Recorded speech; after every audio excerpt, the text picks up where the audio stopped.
मोक्षसन्न्यासयोगः। अर्जुन उवाच सन्न्यासस्य महाबाहो तत्त्वमिच्छामि वेदितुम् त्यागस्य च हृषीकेश पृथक् केशिनिषूदन। श्रीभगवानुवाच काम्यानाम् कर्मणाम् न्यासम् सन्न्यासम् कवयो विदुः सर्वकर्मफलत्यागम् प्राहुस्त्यागम् विचक्षणाः। त्याज्यम् दोषवदित्येके कर्म प्राहुर्मनीषिणः यज्ञदानतपः कर्म न त्याज्यमिति चापरे निश्चयम् शृणु मे तत्र त्यागे भरतसत्तम। त्यागो हि पुरुषो व्याघ्र त्रिविधः सम्प्रकीर्तितः यज्ञदानतपः कर्म न त्याज्यम् कार्यमेव तत् यज्ञो दानम् तपश्चैव पावनानि मनीषिणाम्। एतान्यपि तु कर्माणि सङ्गम् त्यक्त्वा फलानि च कर्तव्यानीति मे पार्थ निश्चितम् मतमुत्तमम्। नियतस्य तु सन्न्यासः कर्मणो नोपपद्यते मोहात् तस्य परित्यागः तामसः परिकीर्तितः। दुःखमित्येव यत्कर्म कायक्लेशभयात् त्यजेत् स कृत्वा राजसम् त्यागम् नैव त्यागफलम् लभेत्। कार्यमित्येव यत्कर्म नियतम् क्रियतेऽर्जुन सङ्गम् त्यक्त्वा फलम् चैव स त्यागः सात्विको मतः। न द्वेष्यकुशलम् कर्म कुशलेनानुषज्यते त्यागी सत्त्वसमाविष्टो मेधावी छिन्न संशयः।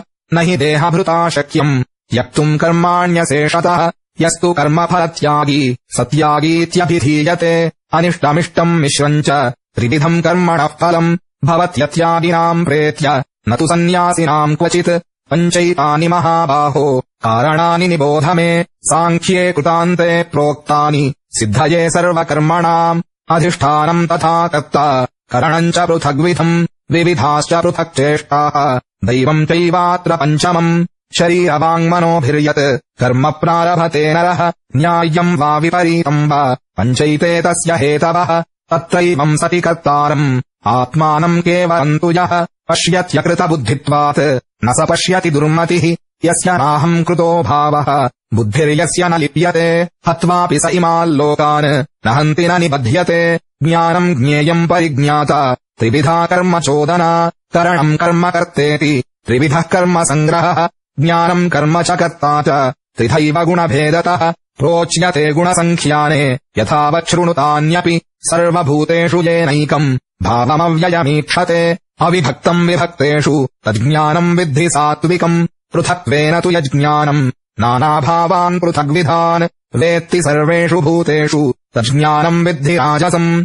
यत्तु कृत्स्नवदेकस्मिन् कार्ये सप्तमहैतुकम् अतत्त्वार्थवदल्पम् च तत्तामसमुदाहृतम्। नियतम् सङ्गरहितम् अरागद्वेषतः कृतम् अफलप्रेप्सुना कर्म यत्तत्सात्विकमुच्यते।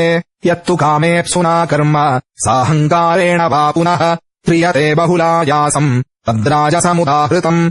अनुबन्धम् क्षयम् हिंसाम् अनपेक्ष्य च पौरुषम् मोहादारभ्यते कर्म यत्तत्तामसमुच्यते।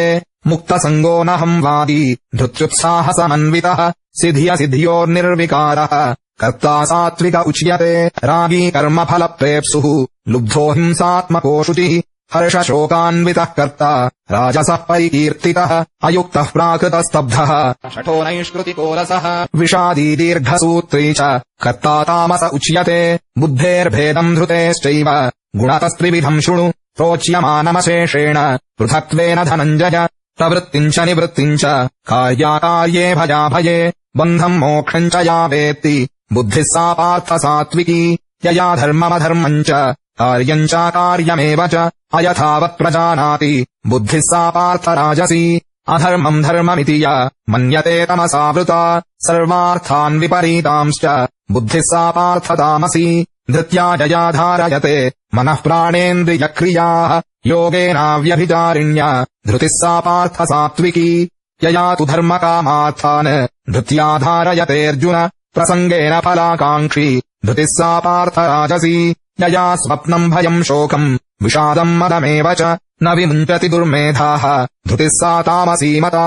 सुखम् त्रिदानीम् त्रिविधम् शृणु मे भरतर्षभ अभ्यासाद्रमते यत्र दुःखान्तम् च निगच्छति यत्तदग्रे विषमिव परिणामे मृतोपमम्। तत्सुखम् सात्विकम् प्रोक्तम् आत्मबुद्धिप्रसादजम् विषयेन्द्रियसंयोगात् यत्तदग्रे मृतोपमम् परिणामे विषमिव तत्सुखम् राजसं स्मृतम्। यदग्रे चानुबन्धे च सुखम् मोहनमात्मनः निद्रालस्य प्रमादोत्थम् तत्तामसमुदाहृतम् न तदस्ति पृथिव्याम् वा दिवि देवेषु वा पुनः सत्त्वम् प्रकृतिजैर्मुक्तम् यदेभिः स्यात्रिभिर्गुणैः ब्राह्मणक्षत्रियविषाम् शूद्राणाम् च परन्तप कर्माणि प्रविभक्तानि स्वभावप्रभवैर्गुणैः शमोदमस्तपः शौचम् क्षान्तिरार्जवमेव च ज्ञानम् विज्ञानमास्तिक्यम् ब्रह्मकर्म स्वभावजम् शौर्यम् तेजोधृतिर्दाक्ष्यम् युद्धे चाप्यपलायनम् दानमीश्वरभावश्च क्षात्रम् कर्म स्वभावजम्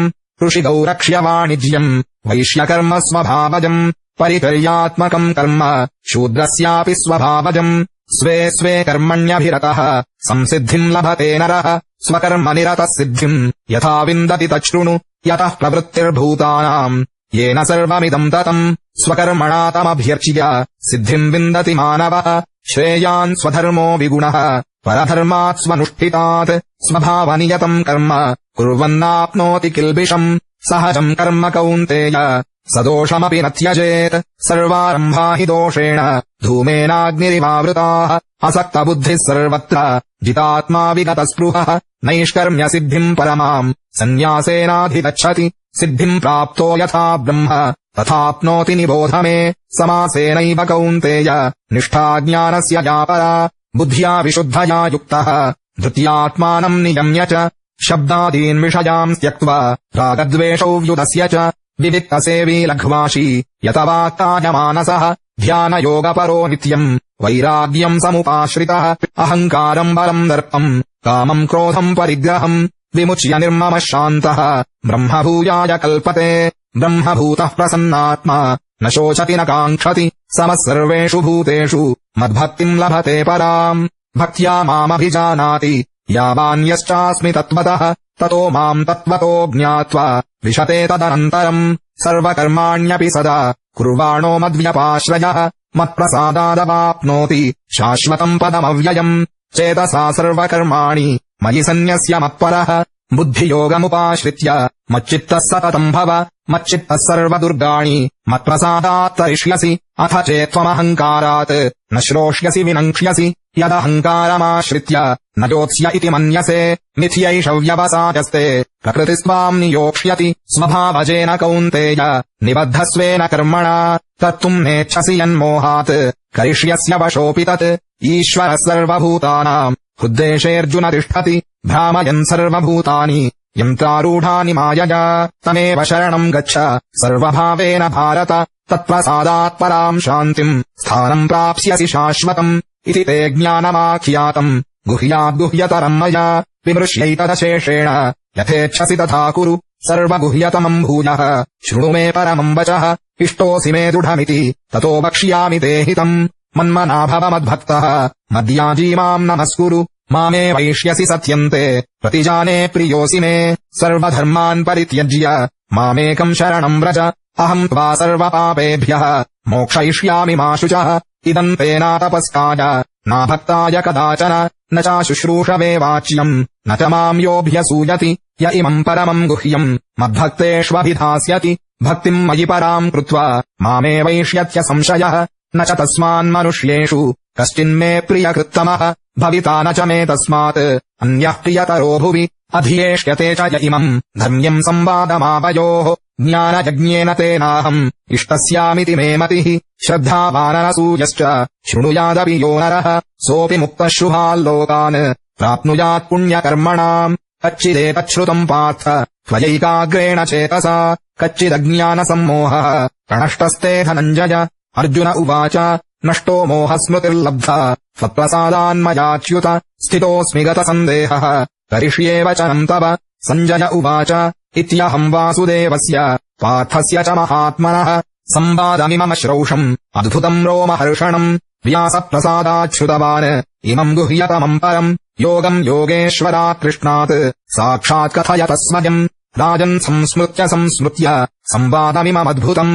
केशवार्जुनयोः पुण्यम् हृष्यामि च मुहुर्मुहुः तच्च संस्मृत्य रूपमत्यद्भुतम् हरेः विस्मयो मे महान् राजन् हृष्यामि च पुनः पुनः यत्र योगेश्वरः कृष्णः यत्र पार्थो धनुर्धरः तत्र श्रीर्विजयो भूतिः ध्रुवानीतिर्मतिर्मम ओम् तत्सदिति श्रीमन्महाभारते शतसाहस्रिकायाम् संहितायाम् वैयासिक्याम् श्रीमद्भीष्मपर्वणि श्रीमद्भगवद्गीतासु उपनिषत्सु ब्रह्मविद्यायाम् योगशास्त्रे श्रीकृष्णार्जुनसंवादे मोक्षसंन्यासयोगो नाम 18 श्रीकृष्णार्पणमस्तु। श्रीगुरुचरणारविन्दार्पणमस्तु।